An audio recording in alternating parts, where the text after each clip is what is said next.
What's going on, everybody? Welcome back to the YouTube channel. Today I am here to provide an update on the racket journey that I've currently been on for a little while, and I felt like it was needed to document some of the progress that I've come up with and some of the data. I'm here to document basically where I'm at in my racket journey and how I feel about the current rackets that I've been using.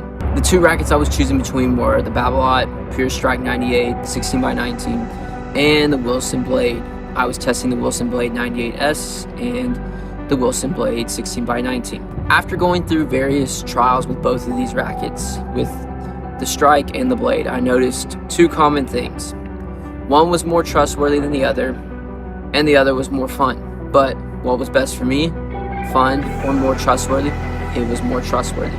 So unfortunately, the Pure Strike will not be making it to the next round of my racket challenge. The only reason that I am choosing to walk away from the Pure Strike is the fact that the Pure Strike has a little bit too much power for me, a little bit too much pop, and I found myself hitting a lot of balls long. Now, in practice, I loved the Pure Strike and I thought it was amazing, but the real test came when I got into a game. When I got into a game, I did not feel confident with the Strike. I felt like I was having to just target one side of the court at all times. I did not feel like I had the precision that I wanted. Now, the Wilson Blade, the 98S, after testing that for a little bit, I wanted something with a little bit more beef. It was a little too light. It worked in the beginning, but I liked something that had a couple more grams to it. So the regular 98, the 16x19, I really like this racket. I think this racket is amazing. I think it's great with predictability. I think it's great with precision. I think it's a really good all-around choice when it comes to playing with it on the court. The main difference that I saw was during practice, I was not quite the biggest fan of the Blade just because it can be a little boring at times, but it's kind of more of your flat ball racket. Not super spinny, but you can create some spin with it. But in practice, I wasn't the biggest fan of it. Felt like it was just kind of weak, but honestly, that kind of paid off when I got to the games. Every time I've stepped into a game with the Wilson Blade, I have felt very confident. I have never had a problem shooting long. In fact, the ball has actually been tamed to where it goes in a little bit more. At the same time, I had control, and then I had precision too, so I really could dictate the court. I felt like the overall court control was more in my favor than my opponent. The big news of what is to come. I still have a few rackets that I'm choosing to look at over the next few months, and this is not me saying I don't like the Blade. I do like the Blade, but is it my favorite racket? I don't know. Honestly, I would hope to find something a tad bit more spinnier, a little bit more fun to play with a little bit more power and a little bit more pop, so I am still going to be continuing this search. There are two rackets that I am going to be looking at. First off, let me go ahead and introduce the rackets that are still in the competition currently, and actually one of them is one that I am going to be revisiting over the next few months. Still here with the Wilson Blade 98. This is 16x19. As you can see, I am full-time using RTP dampeners on all of my rackets. I did a video over this. If you want to go check it out, it's on my channel. RTP dampener, super amazing. It's a shock absorber. It takes the blow of a lot of shock off your arm, and it feels really amazing. Still love these things, and I love them so much that I've put it on every single racket that I've played with. So again, shout out to RTP Tennis. Super amazing stuff.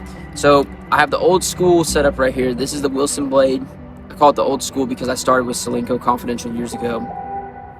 But this is more of my OG setup. This is Wilson Blade 98 and then Solinco Confidential Soft 1.25 at 52 pounds. The second racket that I'm going to be reintroducing, one that I thought would not be coming back, is the Babolat Pure Aero. With this racket, again, the only reason why it's in right now is because not only do I really like it and it is a fun racket to play with, but I have found a way to make it a little bit easier on my arm, so it has been kind of nice. So setup wise, again, still RTP dampener right here. This is Tourline Otoro Tour. Their main gauge, it should be the 1.23, so it's a little bit softer than a Confidential, but again, Tourline Otoro Tour is a great string, very kind of similar to a Confidential, probably a little bit softer, so it is nice, and the mint color is super amazing. Now this is a 100 Aero. I'm hoping to get a chance at the 98 because I feel like 98s honestly play better than 100s. There's just something super special about a 98-inch head racket. Like, it just plays so much better. But there is one that I'm still waiting on, and I don't have any information on this racket. Unfortunately, right now, to get this racket is super super hard, and you got to pay a top amount of price for this thing. It's actually, I mean, I can put it up here on the screen. It's the Wilson Python, the P98, and so Wilson is coming out with a new project. I don't think it's anytime within the next month. It's over the next couple of months that they're using to compete with, I think, like the V-Core, the E-Zone, and the Arrow. So it's a little bit more spinning, a little bit more power. The throat is definitely more designed like an Arrow, and you do get a 16 by 20 pattern, which opens it up for a little bit more spin. And I can tell you, I'm really looking forward to trying that at the same time as I'm trying both of these, because what I have heard is, I've heard good things about it. At the same time, I've heard that it is a mix between the Blade and the Arrow kind of gelled together.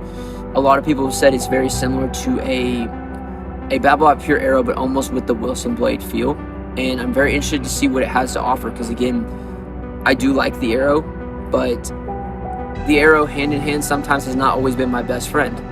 And I do like the Blade, but honestly, again, kind of looking for something with a little bit more pop and a little bit more spin, so possibly putting the best of both worlds together, and maybe a racket that we have not seen before. So I want something I can play with, and I want something I can be confident with, but at the same time, I want to be able to have fun with it. And that's kind of my complaint when it comes to the Blade, is I just don't have a lot of fun with the racket. I feel like it's just very boring, and every time I yank it out, I'm like, oh man, I'm playing with the Blade today. Like, and yeah, I play a great game, but it can be a boring racket. But then pull out this one right here, and it's like, this is the fun one. This is the one I can put a lot of spin on it. It gets to have a little bit more power, but again, sometimes that costs me. So I'm trying to kind of find this happy medium of what helps me play the best game I can possibly play, but what also is something fun that I can take out, and I just enjoy picking it up every day. But besides that, just a quick little update, not too long. Just wanted to let y'all know kind of where I'm at. But thank you for all tuning in, and thank you for always liking, commenting, subscribing. For those of you who support, super awesome. You know, if you're interested in tennis gear, I hope this definitely helps you on, you know, learning more about gear or hearing my preferences, and maybe they're persuading you to choose certain strings and certain rackets. If you have any recommendations, whether it's the Arrow, the Blade, Python, any string setups, anything cool that you like, definitely drop it down below, and I'll be open to trying it out at some point. I'll see y'all in the next one.